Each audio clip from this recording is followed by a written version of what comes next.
Hello friends, ഇന്നൊരു അടിപൊളി ഇപ്പം തന്നെ ഉണ്ടാക്കി കഴിക്കണമെന്ന് തോന്നുന്നു നാവിൽ വെള്ളം ഊറുന്ന ഒരു ഐറ്റമായിട്ടാണ് ഞാൻ വന്നിരിക്കുന്നത്.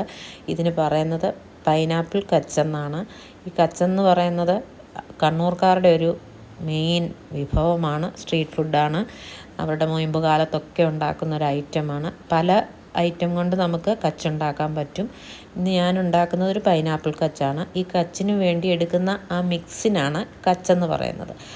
നമ്മൾ ഈ ഐറ്റം ഉണ്ടാക്കാൻ എടുക്കുന്ന ആ മിക്സിന് അതുണ്ടാക്കുന്നതിന് വേണ്ടി പുളിവെള്ളം വേണം. നല്ലതായിട്ട് വാളംപുളി ഞെരടി കുറച്ച് നേരം കുതിർത്ത് വെച്ച് അതിൻ്റെ വെള്ളം എടുക്കണം. പിന്നെ അതിലേക്ക് നമ്മൾ 2-3 അല്ലി വെളുത്തുള്ളി ചേർത്ത് കൊടുക്കുന്നുണ്ട്. പിന്നെ ഉപ്പ്, പഞ്ചസാര, മുളക് പൊടി, പിന്നെ കുറേ മല്ലിയില, ഇതെല്ലാം കൂടെ അടിച്ചെടുക്കുന്ന ഈ മിക്സിനാണ് കച്ചെന്ന് പറയുന്നത്. ഇന്ന് ഞാൻ പൈനാപ്പിൾ കച്ചാണ് ഉണ്ടാക്കുന്നത്.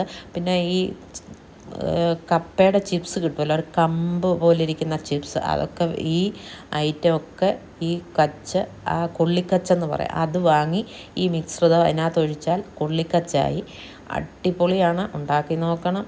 ഇഷ്ടപ്പെട്ടെങ്കിൽ ലൈക്ക് ചെയ്യണം, ഷെയർ ചെയ്യണം, സബ്സ്ക്രൈബ് ചെയ്യണം.